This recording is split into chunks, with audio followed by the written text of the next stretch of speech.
எங்கும் படை நடுங்குது, மதுரை மண்ணில் சங்கி கும்பல் அலறுது. எங்கும் படை திரளுது, மதுரை மண்ணில் சங்கி கும்பல் அலறுது. கருப்பு சிவப்பு நீளம் திரளுது, கருப்பு சிவப்பு நீளம் திரளுது. காவி தடுக்க வந்தால் பெரியார் தடையால் பொழந்திடு. உன் உறுதி கொண்ட போரில் தான் முடியாட்சிகள் வீழ்ந்தது.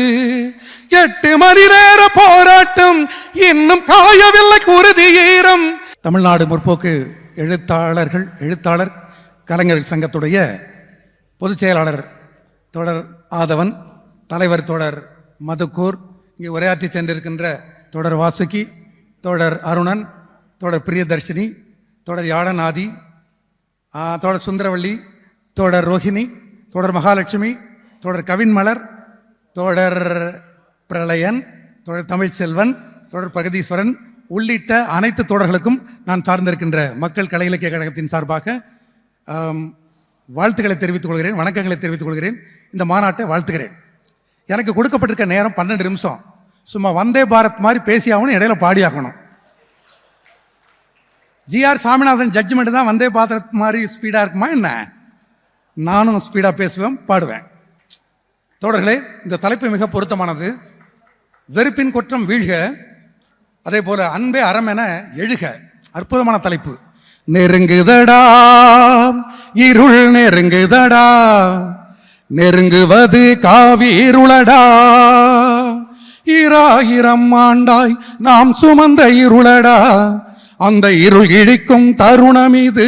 வாழை ஏந்தடா, கொடுவாழை ஏந்தடா. ஒரு 30 ஆண்டுக்கு முன்னதாக, வெறுப்பு கொற்றத்தில் அமர்வதற்கு முன்னதாக, ஒரு 30 ஆண்டுக்கு முன்னதாக பாடப்பட்ட பாட்டு அது. அப்பொழுது காங்கிரஸ் ஆட்சி, அவர்கள் தங்களை தயார்படுத்திக் கொண்டிருந்தார்கள் இந்த காவி அந்த ரெஜிம். அப்பொழுது ஒரு எச்சரிக்கை செய்கின்ற வகையில் இந்த பாடல் எழுதப்பட்டது. இப்பொழுது கொற்றத்தில் அமர்ந்து விட்டது இந்த வெறுப்பு அரசியல். உங்களுக்கு விளக்க தேவையில்லை தோழர்களே, அது வீழ்த்தப்பட வேண்டும். இப்பொழுது இந்த மேடையிலே உங்களோடு ஒருவனாக நான் வந்திருக்கின்றேன். எங்களது அமைப்பு உங்களோடு பயணிக்கிறது என்று சொன்னால், இந்த வெறுப்பின் குற்றம் இந்த சமூகத்தில் என்ன விளைவை ஏற்படுத்தி கொண்டிருக்கின்றது என்கிற கவலையோடு இந்த மேடையில் நான் பேசிக் கொண்டிருக்கிறேன், பாடுகின்றேன். அதே போல அன்பே அறமென எழுக. அன்பு, ஒரு வர்க்க சமுதாயத்தில் அன்பு என்பது பொதுவான அன்பாக இருக்க முடியாது. காதல், பாசம், நேசம், அன்பு அனைத்தும் வர்க்க அன்புதான். வர்க்கத்தை தாண்டி ரொம்ப ரேரு. அது வேணா அம்பானி மீது மோடி செலுத்தக்கூடிய அன்பு வேணாக்கா கொஞ்சம் டிஃபரன்ஸா இருக்கலாம். ஏன்னா அவர் டிவி வித்தவர், அதுக்கப்புறம் இப்போ கன்வெர்ட் ஆகி இப்போ ஒரு வேற மாதிரி வித்துக்கிட்டு இருக்காரு, அவர் வாங்கிட்டு இருக்காரு. ஆனால் வர்க்க சமுதாயத்தில் வர்க்க அன்பு தான், வர்க்க காதல் தான், வர்க்க பாசம் தான் இதில் ரொம்ப ரேர். அது இருக்கலாம். அது அந்த அடிப்படையில் அன்பே, அதாவது வர்க்க அன்பே அறமாக, எத்திக்ஸ், ஒரு மொராலிட்டி, ஒரு சமூகத்தின் மொராலிட்டியாக இருக்க வேண்டும். அது எழுக என்கிற தலைப்பது. அன்பின் அறமே, அன்பே அறமாக எழுக. வர்க்க அன்பே மொராலிட்டி, ஒரு வர்க்க அன்பு, அதுதான் இந்த சமுதாயத்தின் மொராலிட்டியா இருக்கணும். ஆனால் இப்பொழுது என்ன, மத அன்புதான் அல்லது மத நேசம், மத ஒற்றுமை, அதுதான் மொராலிட்டியா இருக்குது. சாதி, அதுதான் மொராலிட்டியா இருக்குது. அந்த அடிப்படையில் வர்க்க அன்பு ஒரு மொராலிட்டியா கன்வெர்ட் ஆகணும், எழ வேண்டும் சொன்னா முதல்ல வர்க்கம் இருக்கணும். நான் பேச வேண்டியது இங்கே வர்க்கம் இல்லை, ஒழிந்து கொண்டிருக்கின்றது. முக்கியமாக பாட்டாளி வர்க்கம், அது மறைந்து கொண்டிருக்கின்றது. பாட்டாளி வர்க்கத்தை நாம் உருவாக்க வேண்டியுள்ளது என்கிற வகையில் அந்த நோக்கத்தை சரியாக இந்த முழக்கம் வெளிப்படுத்துகின்றது. நம்ம பேசுவோம். அடுத்து தமிழ்நாடு முற்போக்கு எழுத்தாளர் கலைஞர்கள் சங்கம். முற்போக்கு என்பது குறித்து நமக்கு தெரியும். ஆம், முற்போக்கு தத்துவார்த்த ரீதியாக மார்க்ஸ், அந்த மார்க்சிய தத்துவம் தோன்றுவதற்கு முன்னதாக, அதற்கு முன்னதாக அரிஸ்டாட்டிலோ அல்லது ஃபயர்பக்கோ அவர்கள் முதலாளித்துவம் தான் எட்டர்னல், இறுதி என்று சொன்னார்கள். அதில் ஹெகலை பொறுத்த வரைக்கும் ரேடிக்கலாக யோசிச்சாரு, டைலக்டிக்கில் சொன்னார். ஆனாலும் கூட அவர்கள் எல்லாரும் என்டார்ஸ் பண்ணது, வழிமொழிந்தது முதலாளித்துவத்தை, அதுதான் எட்டர்னல் சொல்லி. அதை தாண்டி முதலாளித்துவம் பெற்றெடுத்த குழந்தையாக, முதலாளித்துவத்தை வீழ்த்துகின்ற ஒரு விசையாக பாட்டாளி வர்க்கம் அது கம்யூனிசத்தை உருவாக்கும் என்பதை சொன்னது. அதுதான் ரேடிக்கல், அதுதான் முற்போக்கு. இது பிற்போக்குக்கு சில நடப்பு உதாரணங்களை சொல்லலாம். இங்கே கொல்லன் பட்டறையில் ஊசுவிக்க நான் வரல, உங்களுக்கு தெரியும். நான் தத்துவார்த்த ரீதியாக பேசிக் கொண்டிருக்கின்றேன், ரொம்ப பாப்புலஸாக பேசலை, அது தேவையில்லை. ஆம் தோழர்களே, பிற்போக்குக்கு உதாரணம் ஊபி மாநிலத்தில் சாணியை திங்கிறான். நம்மெல்லாம் சோத்தை திங்கிறோம், தண்ணியை குடிக்கிறோம். அங்கே சாணியை திங்கிறான், மூத்திரத்தை குடிக்கிறான். இது பிற்போக்கு. அதை தாண்டி ஹைவே சாலையில் இருக்கக்கூடிய எல்லைக்கல்லுக்கு மாலை போட்டு குங்குமம் வச்சு உளுந்து கும்பிட்றான். அது ஊப்பியில் இருக்கக்கூடிய ஒரு லேமேன், ஒரு பாமர குடும்பம், ஒரு கூலி விவசாயி. ஆனால் அது ஊப்பியில கல்ல கும்பிடுறான்னு சொன்னா, இங்க உயர் நீதிமன்றத்தில் ஒருத்தவன் கல்ல கும்பிடுறான், ஜட்ஜ்மெண்ட் கொடுத்துக்கிட்டு இருக்கான். அதுதான் தீபம் கூப்பிடுறாரு. ஏன்னா இந்த மேடையில் சிக்கல் ஆகிடக்கூடாது இல்லை. ஆமாம், அது ஆர்கியாலஜிக்கல் சர்வே ஸ்டோன். அது எல்லை வரையறை செய்யப்படலது. அது இன்னும் இருக்குது, சிவில் வழக்கு. 2017 2 பேர் கொண்ட ஒரு ஜட்ஜ்மெண்ட்.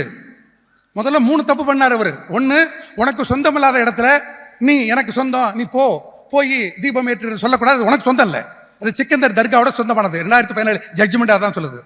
2வது ரெஸ் ஜுடிகேட்டா, அதாவது ஏற்கனவே தீர்க்கப்பட்ட ஒரு வழக்கு, முடிக்கப்பட்ட வழக்கை திரும்ப எடுத்துக்கொண்டு அதில் நீங்க ஜட்ஜ்மெண்ட் சொல்ல முடியாது. 2வது தப்பு. 3வது, உடனடியாக போய் தீபம் ஏற்று அதுக்கு சிக்கந்தர் தர்காவோட ஸ்டெப்ஸ் படிக்கலை பயன்படுத்து என்று சொன்னது தப்பு மட்டும் கிடையாது. உன்னுடைய கலவரை திட்டத்தை நீ ஒரு ஜட்ஜ் என்கிற வகையில் அதை அனௌன்ஸ் பண்ணியிருக்கிறது. இந்த பிற்போக்கு என்கிற பிலாசபிக்கு ஒரு வர்க்க நலன் இருக்குது. நான் ஏற்கனவே சொன்ன முற்போக்கு என்கிற அந்த பிலாசபிக்கு அது புரொலெட்டேரியன், அது பாட்டாளி வர்க்க இன்ட்ரெஸ்ட் என்பது போல இந்த பிற்போக்கு என்பதற்கான ஒரு வர்க்க நலனுக்கு அந்த வர்க்க நலன் ரூலிங் கிளாஸ் சொல்றாரு. இன்னைக்கு ruling class corporate and coffee. அந்த வகையில் அது வெறுமனை பிற்போக்கு என்று கடந்து போட முடியாது. இது நீண்டகால ஒரு அஜெண்டா. அதை ஒரு ஹெச் ராஜா போன்றவர்கள் டிரைவ் பண்ணாங்க. ஹெச் ராஜா சொன்னார், அசைவம் சாப்பிட்றோம் முட்டாள்னு சொன்னார். அதை முருகன்ட்டு சொல்லு, அவர் 3 ஆற்று ரத்தத்தை ஒன்றா கொடுத்தவர். திருமுருகாற்று படையில் ரெஃபரன்ஸ் இருக்குது. நம்ம தோழர் பிரகதீஸ்வரன் தான் தோட நிகழ்ச்சியில் சொல்லுவார், இந்த மாதிரி என்னது அதான் அந்த பாயிண்ட் தான், அசைவம் சாப்பிட்டா முட்டாள் அப்படின்னு சொல்கிற, அதை பழங்கானத்தில் கூட்டம் போட்டு சொல்லாத. பக்கத்தில் பாண்டிமுனி கோயில்னு ஒன்று இருக்குது, அங்கே ஒரு நாளைக்கு 1000 ஆடு வெட்டுறான். அங்கே போய் சொன்னோன்னு சொன்னால் 1001 ஆடா ஒன்று செல்வாங்க, அதுக்கு 4 கால் இருக்காது, 2 கால் இருக்குன்னு சொன்னாங்க மக்களுக்கு. பிற்போக்கு. இப்போ கூட என்ன சொல்கிறாரு, 144 போட்டார். போடு, நீ 144 சொன்னாக்கா 144 போட்டதை நீ ரிவோக் பண்ணுறேன்னு சொன்னாக்கா. ஆனால் நான் பாராட்டுகின்றேன் மதுரை மாவட்ட காவல்துறை 144 தானே ரிவோக் பண்ணணும்.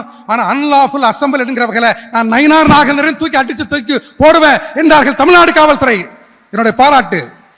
தமிழ்நாடு அரசு மேலே எங்களுக்கு விமர்சனம் உண்டு, ரொம்ப மென்மையா நீங்க போறீங்கன்னு சொல்லி. முதல் முறையாக அவங்களோட போல்ட்னஸுக்கு இந்த மேடையில் முதல் முறையாக நான் அனௌன்ஸ் பண்றேன், உங்களுக்கு ஹேண்ட்ஸ் அப் சொல்றேன். நீ போய் அங்கிருந்து கடைகளை அடை என்று உத்தரவிட்டார்கள். போடாமான்னு சொல்லிட்டாங்க, கோர்ட்டாவது மான்னு சொல்லிட்டு கடைகளை அடைக்க சொன்னாங்க. திருப்பரங்குன்றத்து மக்கள் அடைக்கவில்லை. பதிலாக நாங்கள் இந்துக்களும் இஸ்லாமியர்களும் ஒன்றாக இருக்கிறோம். கந்தூரி விழா நடந்தா அதுக்கு எங்க ஆட்டை தான் கொடுக்கிறோம். கந்தூரி விழாவில் வெட்டப்படுகின்ற ஆட்டு பந்தியில இந்துக்கள் தான் பெரும்பான்மை என்று அவர்கள் சொன்னார்கள். இனி என்ன நினைச்சுக்கிட்டு இருக்க, நீ அயோத்தி நினைச்சுக்கிட்டு இருக்கா? மலைகள் சூழ்ந்திருக்கும் மன்னங்கள் மாமதுர ஆனமல, அருவி மேல அரிட்டாப்பட்டி சமணர் மலை, நாகமலை, திருப்பனையன் மலை, நாடறிந்த திருப்பரங்குன்ற மலை, முருகனோடு சிக்கந்தர் முற்றும் துரிந்த சமணரும் ஒட்டி பிறந்த பிள்ளையாய் உறவாடும் குன்றமலை.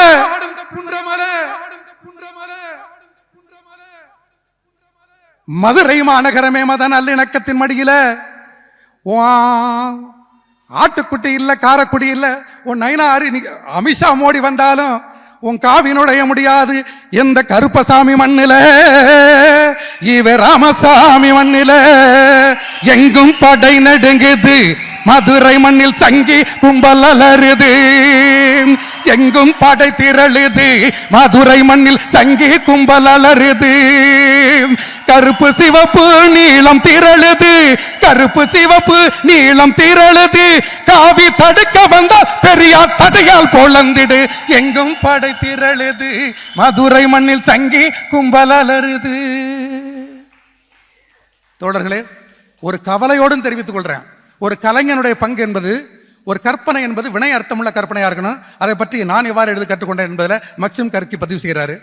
ஆம், நாம் உருவாக்கவிருப்பதை சமூகம் என்பது அதை வரித்துக் கொள்ளாமல் இருக்கலாம், அது ஒரு கீழ்நிலையில் இருக்கலாம். ஆனால் ஒரு கலைஞன் எழுத்தானுடைய ரோல் என்னன்னு சொன்னாக்கா, ஆம் திரளாம இருக்கலாம், கருப்பும் நீளமும் சிவப்பும் திரளாம இருக்கலாம், ஆனா கருப்பும் நீளமும் சிவப்பும் திரண்டு கொண்டிருக்கிறது, திரள வேண்டும் என்கிற உணர்ச்சி உருவாக்க வேண்டியது. அது வினை அர்த்தமுள்ள கற்பனாவாதம் சொல்றோம். அந்த அடிப்படையில் கலைஞர்கள் ரோல் அப்படிதான் அந்த பாட்டு எழுதப்பட்டது.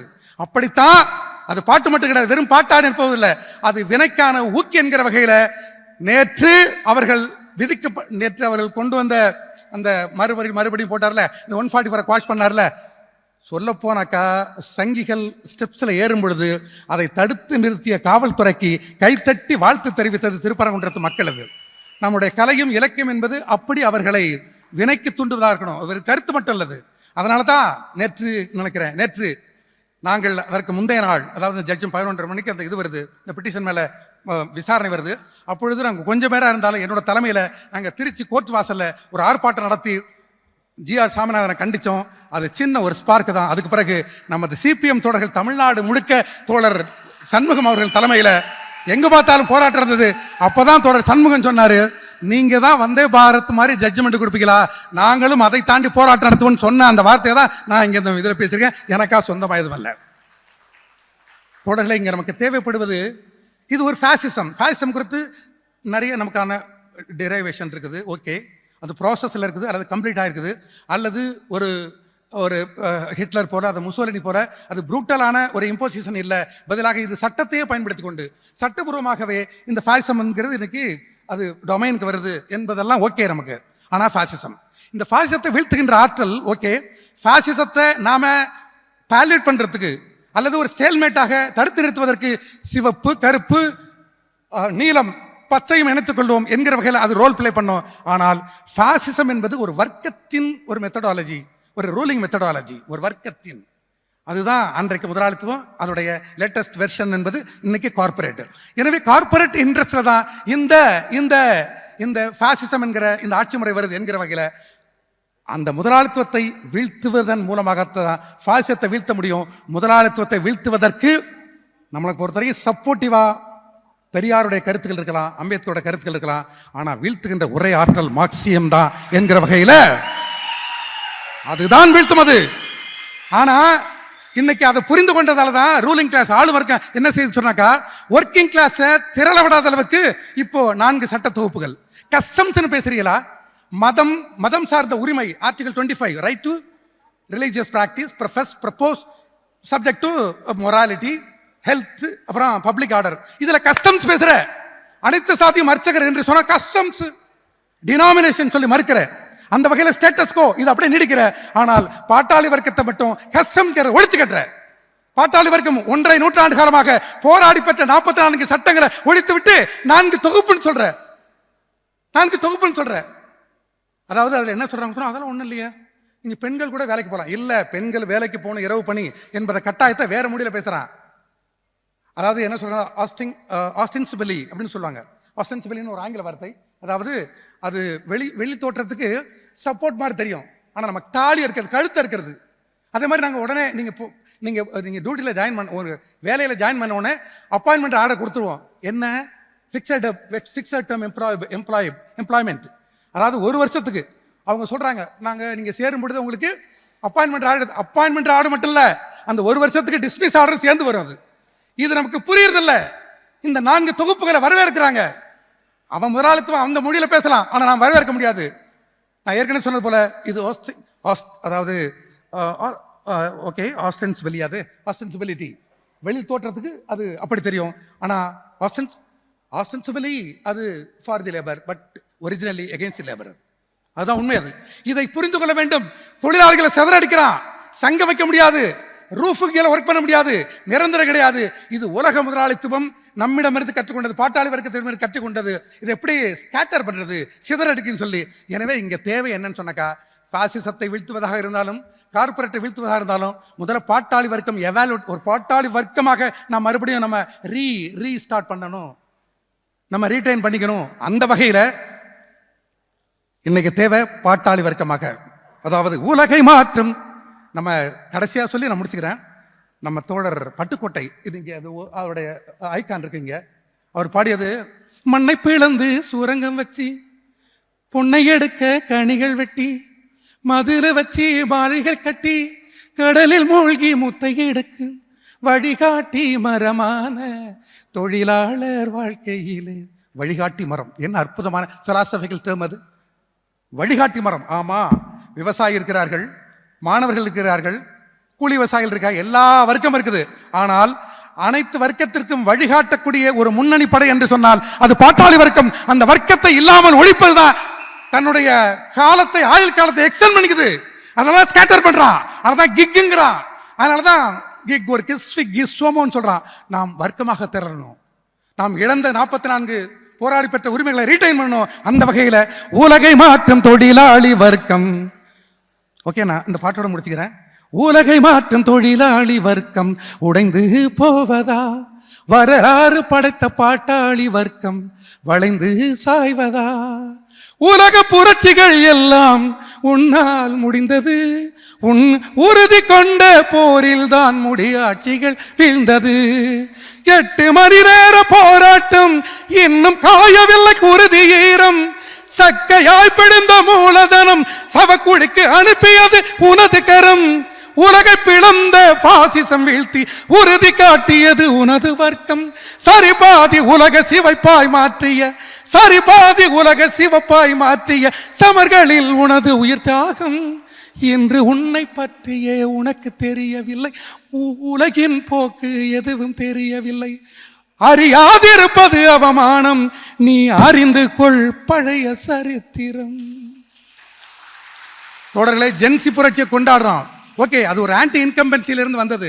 ஜென்சி புரட்சி அந்த மாணவர்கள் இளைஞர்களுடைய அவங்களுடைய ஊக்கத்தை நம்ம பாராட்டும். ஆனால் கடந்த காலத்தை அறிந்து கொள்ளாதவன், கடந்த கால வரலாற்றை அறிந்து கொள்ளாதவன், எதிர்காலம் குறித்த விஷன் இல்லாதவன் ஆன்டி இன்கம்பன்சி மட்டும் தான் அவனை டிரைவ் பண்ணுவது ரொம்ப ஆபத்தானது கூட. தோழர்களே, நிச்சயமாக தற்கூரின்னு சொல்றாங்க, இந்த கூட்டத்தில் பேசுறது தப்பா போயிடும். தற்கூரிகளை உருவாக்குறது இந்த மனநிலை தான். அவன் பெரியார் ஐக்கான வச்சிருப்பான், பெரியாரை பற்றி தெரியுமா உனக்கு? அல்லது மார்க்ஸ் ஐக்கான வச்சிருப்பான், மார்க்ஸை உனக்கு தெரியுமா? எத்தனை தோழர்கள் ரத்தம் சொரிந்தார்கள் இந்த பூமியில, தெரியுமா உனக்கெல்லாம்? பெரியார் அவ்வளவு மோசமா நீ மிஸ்யூஸ் பண்ற, அம்பேத்கரை மிஸ்யூஸ் பண்ற, மார்க்ஸை மிஸ்யூஸ் பண்ற, ஓட்டரசலுக்காக சங்கிகளை கொண்டு போய் அந்த அட்வான்டேஜ் சேர்க்கறதுக்காக. உனக்கு என்னடா தெரியும் உனக்கெல்லாம்? அந்த வகையில் நாம் தெரிந்து கொள்ள வேண்டியது மார்க்சியம் குறித்து. ஏன் நியூயார்க்கில் ஒரு சேஞ்ச் நடந்துச்சு, அது கூட என்ன தெரியல, அதை முக்கியமாக டிரைவ் பண்ணது ஆன்டி இன்கம்பன்சி. அவர் சொன்னார், ஆனால் ஒரு பாசிட்டிவான விஷயத்தை மட்டும் சொல்லி நான் முடிச்சுக்கிறேன். அதாவது அவர் பேர் மம்தானி எலக்ட் ஆனதுக்கு அவர் சொன்ன காரணம் தெரியுமா? அவர் குஜராத்திலிருந்து சென்றவர். குஜராத் முஸ்லீம்களை பற்றி ஒரு வெறுப்பு உருவாக்கப்பட்டிருக்குது. அமெரிக்கா பொறுத்த வரைக்கும் கம்யூனிஸ்ட் வெறுப்பு இருக்குது. ஆனால் அங்கே அவர் செலக்ட் பண்ணப்பட்டதுக்கு எதை நீ வெறுப்பாக நீ மக்கள் மனதில் பதிவெத்தியதோ அந்த வெறுப்பு தான் அவரை ஒரு மேயராக வச்சது. ஒன்று, ஐ ஆம் முஸ்லீம், ஐ ஆம் democratic socialist, we change this city as affordable என்று சொன்னார். அந்த வகையில் இந்த உலகம் கம்யூனிசத்திற்காக ஏங்கிக் கொண்டிருக்கிறது. ஐக்கியம் தான் நம்ம பலம். மிக்க நன்றி, மீண்டும் வாழ்த்துகிறோம். மிக்க நன்றி, வணக்கம் தோழர்களே.